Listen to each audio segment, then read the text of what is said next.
नमस्कार, ABN news में आपका बहुत बहुत स्वागत है और मैं हूं सुरेश झा। सुप्रीम कोर्ट ने किसान आंदोलन को सुलझाने के लिए जो मध्यस्थता करने के लिए जो एक टीम गठित की थी, 4 सदस्यों वाली टीम जो गठित की गई थी, जिसमें एक ने खुद ही किनारा कर लिया था, लेकिन जो टीम जो सदस्य थे उसको लेकर सुप्रीम कोर्ट में एक याचिका दाखिल की गई है, जिसमें कहा गया है कि उन तीनों को, उस टीम का हिस्सा जो तीनों बने हुए हैं उनको वहां से हटाया जाए, जिस पर सुप्रीम कोर्ट के अंदर सोमवार को सुनवाई होगी। ये जो याचिका डाली गई है, ये याचिका इस वजह से डाली गई है क्योंकि किसान जो संगठन है, जो लगातार जो आंदोलन कर रहे, 51 दिन से जो आंदोलन कर रहे हैं, उनकी यही मांग है कि जो टीम में जो शामिल किए गए लोग हैं वो सरकार के पक्षकार हैं, जिन्होंने कभी किसान कानून का समर्थन किया था, तो उनसे हम कैसे उम्मीद कर सकते हैं कि वो सही बात सरकार के सामने या सुप्रीम कोर्ट के सामने रखेंगे। तो लिहाजा जो ये याचिका दाखिल की गई है, ये याचिका दाखिल की गई है भारतीय यूनियन किसान जो लोक शक्ति पार्टी है उसकी तरफ से, किसानों का जो संगठन है उसकी तरफ से ये याचिका दाखिल की गई है। और इसके जो वकील हैं एपी सिंह हैं, जो लगातार किसानों के जो आंदोलन जो कर रहे हैं उनके वकील हैं। ये सुनते हैं कि उन्होंने क्या सुप्रीम कोर्ट में याचिका डाली, उन्होंने क्या डिमांड रखी है। अपनी इसमें जो सदस्यता थी, जो बनाया गया था, उन्हें नॉमिनेट किया गया था, उसको वापस ले लिया है। अब कमेटी में 3 सदस्य रह गए। 3 सदस्यों का हाल भी वही है, क्योंकि तीनों सदस्य, इनमें से एक सदस्य पहले ही आर्टिकल द हिंदू और अखबार में लिख चुके हैं किसान के जो तीनों कानून हैं उनके पक्ष में, सरकार के पक्ष में। दूसरे सदस्य हैं वो भी आर्टिकल लिख चुके हैं और माननीय नरेंद्र सिंह तोमर जी जो कृषि मंत्री हैं उनसे मिल चुके हैं और कृषि कानूनों को ना वापस करने और कृषि कानूनों की तारीफ कर चुके हैं। तीसरे सदस्य भी इसी तरह के बयान, स्टेटमेंट, लेटर दे चुके हैं भारत सरकार को, जिसमें साफ तौर पर जा रहे हैं वो बाइस्ड हैं, पूरी तरह से बाइस्ड हैं। कुछ राजनीतिक बातें भी आई हैं कि राजनीतिक दल से संबंध होने के कारण भी निष्पक्षता कहीं ना कहीं डाउटफुल हो गई। ऐसी स्थिति में हमने माननीय सर्वोच्च न्यायालय से ये आशय की है, मांग की है कि बिना राजनीतिक दल, कोई राजनीतिक दल ना हो, निष्पक्ष हो, बिल्कुल पूरी तरह से इम्पार्शल हो, न्यूट्रल हो, ऐसे सम्मानित व्यक्तियों को, जिनमें माननीय सर्वोच्च न्यायालय के पूर्व न्यायाधीश हो सकते हैं, ऐसे सम्मानित और व्यक्ति हो सकते हैं जो भारतीय किसान संगठन ऑर्गेनाइजेशन हैं, जो आंदोलनरत हैं, बॉर्डर्स पर आंदोलन कर रहे हैं, देश भर में आंदोलन कर रहे हैं, उनके अध्यक्ष हो सकते हैं, मृतकों के परिवार वालों में हो सकते हैं, जिससे उनके भी जो घाव बने हुए उन पर मरहम लग सके। इस तरह से ऐसी कमेटी बनाई जाए जो सच्चाई में समाधान कर सके, जैसा कि समाधान इच्छा मानी सर्वोच्च न्यायालय ने भी जताई और देश भी समाधान चाहता है। बहुत दिन हो चुके हैं, बहुत कोहरे की रातें बीत चुकी हैं, 2 महीने लगभग होने जा रहे हैं। इस आशय की एप्लीकेशन हमने, पिटीशन जो है अपनी मूव की है माननीय सर्वोच्च न्यायालय में, जिस पर सोमवार को सुनवाई होगी। और दूसरी बात, जो यूनियन ऑफ इंडिया ने थ्रू दिल्ली पुलिस एप्लीकेशन लगाई है, जिसमें कहा गया कि 26 जनवरी गणतंत्र दिवस परेड पर ट्रैक्टर रैली किसान करेंगे। देखिए, 26 जनवरी गणतंत्र दिवस सभी का है, पूरे देश का कॉन्स्टिट्यूशनल संवैधानिक हमारा उत्सव है, महोत्सव है। इसे हम सभी देशवासी बहुत अच्छी तरह से मनाते हैं, पूरे दिल से, दिमाग से, जुबान से, पूरी तरह से मनाते हैं। ऐसी स्थिति में दूसरी बात, कानूनी बाध्यताएं वाली बात है। नई दिल्ली परिक्षेत्र, जिस क्षेत्र में 26 जनवरी गणतंत्र दिवस की यात्रा, बीटिंग रिट्रीट, तैयारियां, रिहर्सल जो भी होने हैं, 3 दिन 4 दिन, उन सब में धारा 144 पहले से ही लगी हुई है। और धारा 144 सीआरपीसी साफ तौर पर कहती 5 से 7 8 व्यक्ति इकट्ठे नहीं हो सकते। ये कानून है, लॉ है, ये सभी जानते हैं। तो ऐसी स्थिति में और मांग करना और एप्लीकेशन लगाना, ये पूरी तरह से कोर्ट का टाइम खराब करना है, भ्रमित करना है भारत सरकार और दिल्ली पुलिस द्वारा। जब धारा 144 लगी और उसके बड़े बड़े बोर्ड हर तरफ, नई दिल्ली परिक्षेत्र में जब भी आप घुसेंगे तो उसमें ये बोर्ड लगे हुए हैं, तो साफ जाहिर हो रहा है कि धारा 144 में ऐसा कुछ नहीं होने वाला है। फिर भी उन्होंने एप्लीकेशन लगाई। हम लोग लॉ अबाइडिंग सिटीजन है, कानून में विश्वास रखते हैं, किसानों के लिए काम करते हैं। हमारे क्लाइंट जो किसान संगठन है भारतीय किसान लोक शक्ति, लेकिन कानून तोड़ने में बिल्कुल कभी विश्वास नहीं करते। ये इस बात से सरकार को, पुलिस को आश्वस्त रहना चाहिए। देखिए, ये थे किसान संगठन के वकील एपी सिंह, जो हमारे साथ सुना आपने कि इन्होंने क्या जो पिटीशन जो दाखिल की सुप्रीम कोर्ट में, इन्होंने क्या डिमांड रखी है। तो आज हम इसी पे बहस करेंगे, इसी पे चर्चा करेंगे, जिसके लिए हमारे साथ जो जुड़े हुए हैं वह किसान नेता ठाकुर भानु प्रताप सिंह। ठाकुर साहब नमस्कार जी। हमारे साथ स्टूडियो में हमारे वरिष्ठ सहयोगी हैं, वरिष्ठ पत्रकार हैं आर पांडे, इनसे बातचीत करेंगे। इनका भी हम लोग बहुत बहुत स्वागत करते हैं। तो हम शुरुआत करते हैं सबसे पहले किसानों के जो नेता हैं ठाकुर भानु प्रताप से, उनसे बात करते हैं। ठाकुर साहब, सुना आपने कि जो किसान संगठन है, जो उनके एडवोकेट हैं एपीसी, उन्होंने सुप्रीम कोर्ट में याचिका दाखिल की है। क्या कहेंगे इस याचिका को लेकर, आप क्या कहना आपका? ऐसा है, हमारा ये कहना है कि जो उन्होंने याचिका दायर की है कि ये जो सदस्य कमेटी बनाई है, ये हमारे मन से और हमारे विचार से, हमारे दिमाग से सही नहीं है, क्योंकि ये कमेटी में वो लोग हैं जो सरकार की चापलूसी करने वाले हैं। और किसान चाहता है कि हमें कम से कम 72-73 साल बाद जो गणतंत्र दिवस है उस पर तो आजाद कर दिया जाए। अरे अंग्रेजों का देश गुलाम था, देश आजाद हुआ, देश में राजनेता आजाद हो गए, देश में पूंजीपति उद्योगपति आजाद हो गए, और इस किसान को तो पहले कांग्रेस ने गुलाम बना के रखा और अब ये भाजपा गुलाम बना के रख रही है। न तो किसान को कोई पूछता है, न किसान की कोई राय लेता है, न किसान से कोई मशवरा करता है। उसके खिलाफ सरकार के लोग बैठ के कानून पास कर देते हैं, उसकी कीमत तय कर देते हैं, उसको कभी नहीं पूछते कि तुम्हारी क्या लागत आई है। इसीलिए किसान लागत मूल्य न मिलने के कारण 72 साल से गरीब हो गया है, कर्जदार हो गया है, आत्महत्या करता है। अब पहले राउंड में माननीय प्रधानमंत्री जी ने नोटबंदी करके तमाम किसानों को मरवा डाला। अब ये 3 बिल ले आए, किस किसान को पूछा है? क्यों नहीं पूछते किसान को? और यदि किसानों को नहीं रखना है देश में तो जहर दिलवा दो सब किसानों को।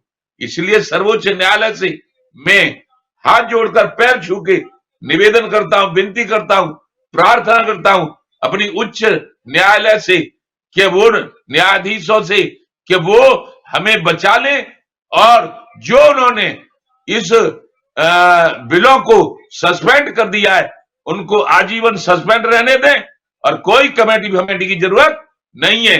यदि कमेटी बने तो हम किसानों की बने और हमसे सरकार पूछे, हम यदि राजी हो तो ये बिल लागू हो, और हम राजी न हो तो बिल कैंसिल कर दिए जाए, खत्म कर दिए जाए, और संसद और हमारे प्रधानमंत्री और सब लोग जनता जनार्दन से नीचे हैं। क्यों? ये प्रधानमंत्री और ये मंत्री हमने बनाए हैं, हमारे वोट से बने हैं। लेकिन दुर्भाग्य है देश का कि जो किसान सबको जिंदा रखता है वो ही भूख मरता है, उसी के ऊपर अन्याय होते हैं। हमारा बेटा पुलिस में आंतरिक सुरक्षा में लगा रहता है, हमारा बेटा फौज में बाह्य सुरक्षा में लगा रहता है, और हम देश के लिए अधिक अन्न उपजाओ और देश को खाद्यान्न पे आत्मनिर्भर बनाओ, हम आत्मनिर्भर बनाने में लगे रहे। देश के राजनेता इस देश के पैसे को स्विट्जरलैंड की बैंकों में जमा करने में लगे रहे। ये क्या नहीं पता है हमें? हम अब कुपंड किसान नहीं है, इसलिए हमारा ख्याल रखो, हमको जिंदा बना रहने दो और हमारे साथ अन्याय मत करो। अन्याय करोगे तो अति सर्वत्र बरसते। जब जब अन्याय हुआ है भारत भूमि पे तब तब महाभारत हुआ है, चाहे वो त्रेता युग हो। ठाकुर साहब, आप जो बोल रहे हैं आपकी भावनाएं को हम लोग समझते हैं, पूरा देश समझता है भावनाओं को, क्योंकि आपका जो आंदोलन चल रहा है तमाम लोग आपके आंदोलन के साथ जुड़ चुके हैं। मेरा एक सवाल आपसे यह भी है कि जिस तरीके से एनआईए ने एक आपके जो किसान नेता हैं उनको नोटिस जारी किया है, क्या कहेंगे इसको लेके आप? क्या? एनआईए ने एक नोटिस जारी किया है पूछताछ के लिए किसान नेता को। कौन से किसान नेता को? एक किसान नेता है पंजाब के, उनको पूछताछ के लिए नोटिस जारी किया है। पता है किनको नोटिस जारी किया है? मेरा नाम है। ये क्या सरकार की तरफ से दबाव बनाया जा रहा है आप लोगों के ऊपर? ऐसा है, सरकार तो इन किसानों को जिंदा छोड़ेगी ही नहीं। सरकार का तो मंसूबा ये है, या तो सरकार में प्रधानमंत्री और गृह मंत्री और रक्षा मंत्री और वित्त मंत्री रहेंगे, और अनिल अंबानी, मुकेश अंबानी और अडानी रहेंगे। ये किसनटा तो जहर खाता है और मरता है और आत्महत्या करता है, और 71-72 मर गए। इस दिल्ली में जब से आंदोलन चला है तब से ये तानाशाह प्रधानमंत्री जी ने क्या उनको श्रद्धांजलि दी है? क्या उनको कुछ मुआवजा दिया है? क्या उनके घर वालों ने बात की है? काहे के प्रधानमंत्री हैं, काहे का लोकतंत्र है। अब ये लोकतंत्र नहीं है, ये भानु प्रताप सिंह का कहना है, ये है लठ तंत्र, ये है धन तंत्र और ये है। भानु जी, आपकी भावना जो है वो समझ रहे हैं। हमारे साथ स्टूडियो में वरिष्ठ सहयोगी हैं आर पांडे, उनसे बात करते हैं। पांडे, क्या कहेंगे आप? देखा आपने भानु प्रताप को जिस तरह से बात कर रहे हैं, कहीं ना कहीं किसान बहुत आहत है कि 51 दिनों से वो लगातार आंदोलन कर रहा है। सरकार लगातार जिस तरीके से 9वें दौर की बातचीत भी हो चुकी है और सरकार भी कुछ किसी नतीजे पर नहीं पहुंच पाई, तो क्या कहेंगे कि सरकार की तरफ से जो रवैया है उसको लेकर क्या कहना है आपका? देखिए, भानु प्रताप जी की बात मैं सुन रहा था, मैं इनसे सहमत हूं। इनका जो कहना है कि अब तक जो भी सरकारें रही हैं किसानों की बिल्कुल सुधि नहीं ली है, चाहे वो सुदूर के किसान हो, चाहे आढ़तिये हो, चाहे जो भी जिस तरह से मामला चल रहा है, बिल्कुल इन्होंने किसान की सुधि नहीं ली है। किसान को चाहिए क्या होता है? किसान को रोटी, कपड़ा और मकान। इसके बावजूद भी अगर ये सरकार नहीं सोच पा रही है तो इसमें फिर किसकी गलती है? आप बता रहे हैं कि किसान देश के लिए सब कुछ करने के लिए तैयार होता है। किसान एक अन्न से लेके और सैनिक में एक लड़का भी अपना बेचता है, तो पूरे देश में किसानों का वर्चस्व है। और ऐसे किसान नेताओं को अगर सरकार नहीं सोच रही है, उसके बारे में नहीं सोच रही है, तो फिर तो एक लोकतंत्र का मखौल उड़ रहा है। सवाल यह है कि किसान आंदोलन को गुमराह कौन कर रहा है और किसान है कौन? तो किसान पे सबसे बड़ा एक प्रश्नवाचक सवाल अभी लग रहा है कि ये किसान है कौन। इस चीज को सरकार आज भी क्लेरिफाई नहीं कर पाई है कि वो किसान है कौन, किसान है भी या नहीं है। और एक तरफ जो वास्तविक किसान है वो बिल्कुल आहत है प्रधानमंत्री के वक्तव्यों से, उनके सरकार के वक्तव्यों से और उनके जो अभी तक की जो कवायद चल रही है। वैसे भी अब बताइए, 52 दिनों से 51 दिनों से किसान अनशन पे है। 9वें दौर की बातचीत वो खत्म हो चुकी है। भाई, ये कौन सी बातचीत चल रही है? एक तरफ देखिए तो किसान अगर कोर्ट में जा रहा है तो किसान किस बात के लिए कोर्ट में जा रहा है? जब आपको नहीं मानना है, आप बोल रहे हो कि तीनों बिल को खत्म करना है, तो फिर आप क्यों 9 बार जा रहे हो? जी सर, ये बताइए कि किसानों का जो मुद्दा है अब अंतर्राष्ट्रीय स्तर पे जा चुका है और सरकार की मुझे मंशा लगती नहीं कि सरकार इस मुद्दों को सुलझाना चाहती। अगर मुद्दे को सुलझाना चाहती तो सरकार शायद अब तक जो है कोई ना कोई फैसला ले लेती, कि 9 दौर की बातचीत लगातार हो चुकी है और अभी तक सरकार भी किसी नतीजे पर नहीं पहुंची है। आज जो सबसे बड़ी खबर यह है कि किसान नेता को एनआईए यानी राष्ट्रीय जांच एजेंसी से एक सम्मान मिल रहा, उनको पूछताछ के लिए बुलाना, क्या दर्शाता है ये? भाई देखिए, किसान नेता अब तक जो भी सामने आए हैं, मेरा तो सिर्फ यही कहना है कि 9 दौर की बातचीत में आपने 9 दौर अटेंड क्यों किया? जब आपको नहीं पता है कि पहले दौर में क्या हुआ, दूसरे दौर में क्या हुआ, तीसरे दौर में क्या हुआ। लगातार एक ही बात है, किसान एक तरफ हैं, बोल रहे हैं कि नहीं जी, आप जो बिल है तीनों बिल आप वापस ले लो। सरकार बोल रही है कि हम तीनों बिल वापस नहीं लेंगे, संशोधन करेंगे। तो जब दोनों पक्ष अगर अडिग है तो ये बात कैसे बनेगी? पहली बात। दूसरी बात यह है कि अगर आपने सुप्रीम कोर्ट का रुख अख्तियार किया, सुप्रीम कोर्ट हमारे देश में सर्वोच्च न्यायालय है, सुप्रीम कोर्ट का जो फैसला होता है सर्वमान्य है। आपने सुप्रीम कोर्ट के उस पर भी प्रश्नवाचक लगा दिया कि जो आपने समिति गठित की है उसमें सारे सरकार के पक्ष में है।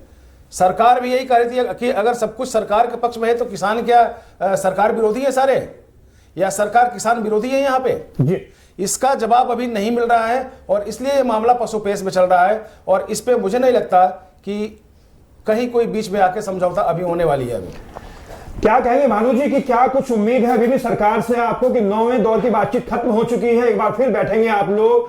कोई उम्मीद है अभी भी आपको सरकार से? ऐसा है, एक बात आप बताओ, क्या जरूरत थी इन बिलों को लाने की? अरे हमने कहा था किसान आयोग का गठन करो, किसान आयोग का गठन करिए और किसानों को स्वतंत्र करिए, आजाद करिए। किसान गुलाम हैं। किसान की उपज और लागत मूल्य के अनुसार कीमत लगाने की उससे मशवरा लीजिए किसान आयोग से। वो तो हुआ नहीं। हुआ क्या कि बिल ले आई। अरे जो आपकी भंडारण क्षमता थी उसको खत्म कर रही हो और उन पूंजीपति उद्योगपतियों को आप छूट दे रही हो कि कितना भी खरीदना मन मर्जी से अपने भाव और कितना भी मन मर्जी से बेचना, इसका देश पे असर पड़ेगा, केवल किसान पे नहीं, इन पर व्यापारियों पे भी पड़ेगा, गरीबों पे भी पड़ेगा। और ये मतलब यह कि भूखों मरने लगेंगे और उद्योगपतियों का पैसा दूना तिगुना होके उनके पास रहेगा। ये है किसान का उत्पीड़न और सरकार वालों का अपना मंसूबा। तो इसलिए हम तो इसको पसंद नहीं करेंगे। दूसरी बात है कि सरकार से तो हमारी कतई उम्मीद नहीं है, क्यों कि सरकार हो गई है तानाशाह, सरकार नहीं मानेगी। हम ये जरूर कह रहे हैं कि सरकार को मान लेना चाहिए और किसान हित में इन बिलों को वापस कर देना चाहिए, और जो फिर किसान के हित में आप कर सको बाद में सो करना। किसान हित में यह है कि किसानों को फसलों के दाम तय करने का किसान आयोग को अधिकार दे दो, किसान खुशहाल हो जाएगा। भानु जी, एक सवाल आपसे मेरा है कि आप अगर इतनी बातें समझ रहे हैं और इतनी बातें समझा रहे हैं, तो क्या आपकी बातें सरकार नहीं समझ रही है? अब तक 9 दौर की मीटिंग हो चुकी है। समझाने आए थे मनमोहन सिंह को, उन्होंने नहीं मानी थी, तो हमने इनका भाजपा वालों का समर्थन किया था। अब तक हम भाजपा, हमें सब लोग कहते हैं, किसान नेता भी कहते हैं भानु प्रताप सिंह तो भाजपा का दलाल है, कोई कहता है भाजपा का है, कोई कहता है भाजपा के लिए काम कर रहा है, कोई कुछ कहता है, कोई कुछ कहता है। हमें खाना का बदनामी और मिल रही है। हमने इनका समर्थन किया था 14 में भी, 19 में भी और उत्तर प्रदेश में 17 में भी। तो इसलिए हमें तो इनका पिट्ठू माना जा रहा है, लेकिन ऐसा कुछ नहीं है। हम तो ये कहते हैं, यदि माननीय हमने प्रधानमंत्री नरेंद्र मोदी जी को बनाया है और हमारी समस्या है, तो हम राहुल जी के पास जाएंगे या सोनिया के जाएंगे, या उत्तर प्रदेश में हमने माननीय योगी आदित्यनाथ को मुख्यमंत्री बनाया है, यदि हमें कोई काम आएगा तो हम अखिलेश के पास जाएंगे या मायावती के पास जाएंगे। उनसे क्या मिलेगा हमें? तो हम बस जब कह रहे हैं कि हमने तुम्हें समर्थन किया है, हम तुमसे कह रहे हैं कि ये बिल मत लाओ, किसान आयोग का गठन कर दो, शासन करो, अपना प्रधानमंत्री बनो, मुख्यमंत्री बनो। और ऐसा नहीं करोगे तो हम समर्थन करना भी जानते हैं, लेकिन हम हटाना भी जानते हैं। लेकिन अभी यही नहीं तय कर पा रहे हम कि अब इनसे अच्छी कौन सी पार्टी है। सब ऐसे ही है, चोर मौसाते भाई, उन्हें क्यों मतलब जी। भानु प्रताप जी, फिर एक आपसे सवाल है। भानु प्रताप जी, फिर एक आपसे सवाल है कि देश में 40 किसान संगठन है, 40 किसान संगठन इसमें पार्टिसिपेट कर रहे हैं, तो आपका सर्वमान्य नेता एक क्यों नहीं है? अगर शायद एक नेता इस देश में होता और वो सरकार से बातचीत कर रहा होता या फिर कोर्ट में जाता, तो शायद उसकी बात सर्वमान्य होती। आपकी बात 100% सरकारी है और फिर सरकार के पिट्ठू हैं। आपकी बात 100% सत्य है। मैं आपकी बात मानने के काबिल है, क्योंकि मैं कभी झूठी मतलब तकरार और झूठी बहस नहीं करता हूं।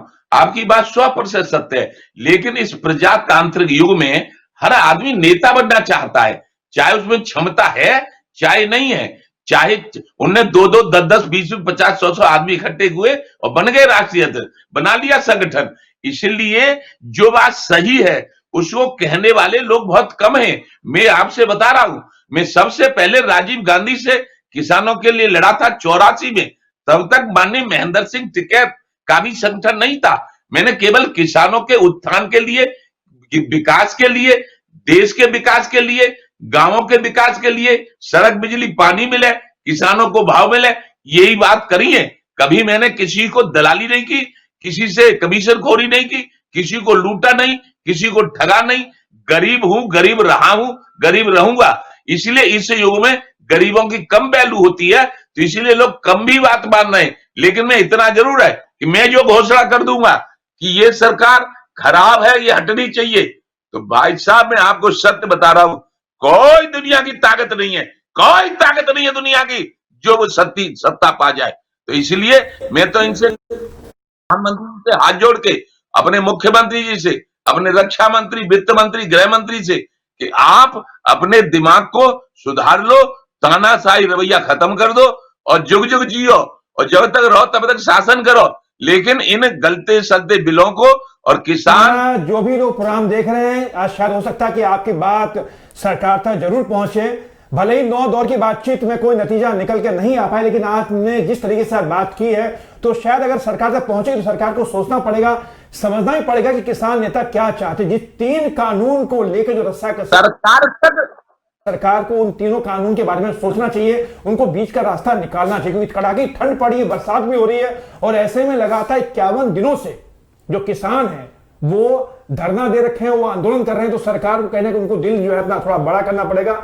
लेकिन इतना सही है कि जिस मामले को लेकर सुप्रीम कोर्ट में जो याचिका दाखिल की गई है, अब देखना है कि सुप्रीम कोर्ट उस पर अपना क्या फैसला सुनाता है, क्योंकि जिन लोगों को कमेटी में शामिल किया गया है उससे किसान संगठन, जो किसान जो नेता हैं, जो किसान हैं, वो उससे खुश नहीं है। वो लगातार उन लोगों पर आरोप लगा रहे हैं, सरकार के पक्षकार होने का आरोप लगा रहे हैं, लेकिन सुप्रीम कोर्ट की साख जो है कहीं ना कहीं उन लोगों से एक उनकी साख पर सवाल जरूर खड़ा हुआ है। लेकिन सबसे बड़ी बात है कि अब देखना है कि सोमवार को सुप्रीम कोर्ट उस याचिका पर अपना क्या फैसला सुनाती है। तो भानु प्रताप जी, आपका बहुत बहुत धन्यवाद कि आप हमारे साथ जुड़े, आपने अपनी बात रखी, आपका धन्यवाद। इसके साथ ही हमारे जो वरिष्ठ सहयोगी आर पांडे, उनका भी बहुत बहुत धन्यवाद। ये था हमारा खास प्रोग्राम किसान को लेकर, क्योंकि जिन लोगों को शामिल किया गया है उन लोगों पर उन पर पूरा भरोसा नहीं है और उन पर उन्हीं को लोगों को हटाने के लिए सुप्रीम कोर्ट में याचिका डाली है, जिस पर सोमवार को सुनवाई होगी। नमस्कार।